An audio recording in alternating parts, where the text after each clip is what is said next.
Welcome to my channel. ഇന്ന് നമ്മൾ തയ്യാറാക്കാൻ പോകുന്ന പഴംപൊരി അത് വളരെ ഈസിയാണ്. 5 മിനിറ്റ് കൊണ്ട് ഞാനൊരു 5-8-10 പഴത്തിന്റെ പഴംപൊരി ഉണ്ടാക്കാം. അതെങ്ങനെയാണെന്ന് നമുക്ക് നോക്കാം.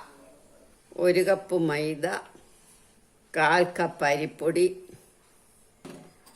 ഒരു നുള്ളുപ്പ്, 1 ടേബിൾ സ്പൂൺ പഞ്ചസാര.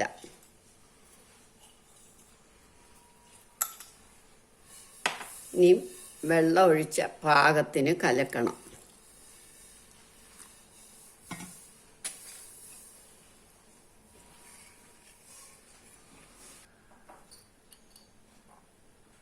ഒരര ടീസ്പൂൺ മഞ്ഞൾപ്പൊടി ഒരു കളറിന് വേണ്ടി, ഇട്ടില്ലേലും കുഴപ്പമില്ല, അതും കൂടി ഇട്ട് ഇളക്കാം.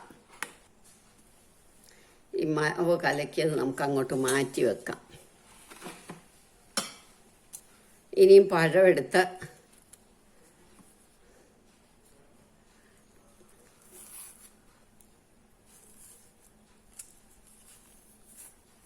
തൊലി കളഞ്ഞ് നമുക്കിങ്ങനെ 2ആയിട്ട് കീറണം. അത് ഏറ്റവും ചെറിയ പഴം വേണം എടുക്കാൻ, അപ്പം നമുക്ക് നന്നായിട്ടുണ്ടാക്കാം. എല്ലാ പഴവും നമുക്കിങ്ങനെ കീറിയെടുക്കാം. നമ്മൾ എണ്ണ അടുപ്പേ വെച്ച് ഇത് മൂക്കട്ടെ. ഇനി നമുക്ക് ഈ പഴം ഇതിനകത്തിലേക്ക്, കണ്ടോ, ഈ പരുവ ഇതിനകത്തേക്ക് മുക്കി അടുപ്പയിലേക്ക് ഇടാം. ഇങ്ങനെല്ലാം നമുക്ക് ഇടണം.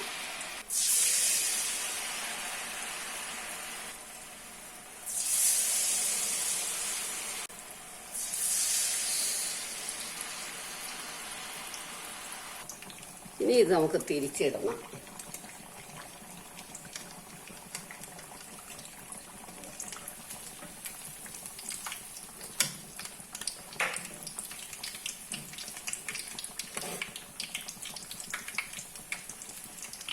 ഈ സൈഡൂടെ മൂക്കുമ്പോൾ നമുക്ക് എടുക്കാം.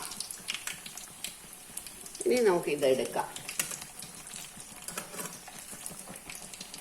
നല്ല മൂത്തു, നല്ല പഴംപൊരിയായി. പഴംപൊരി അല്ലെങ്കിൽ ഏത്തയ്ക്കാപ്പം.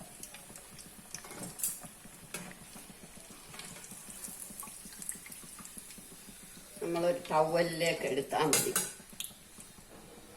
ഇനി നമുക്ക് അടുത്തതും മുക്കി വറക്കാം. ഇങ്ങനെ നമ്മളെല്ലാം ഉണ്ടാക്കിയെടുക്കണം. നമ്മളുടെ പഴംപൊരി അല്ലെങ്കിൽ ഏത്തയ്ക്കാപ്പം റെഡിയായി. എല്ലാവരും ഇത് ട്രൈ ചെയ്ത് നോക്കണം. ഇഷ്ടമായെങ്കിൽ ലൈക്ക് ചെയ്യണം, സബ്സ്ക്രൈബ് ചെയ്യണം.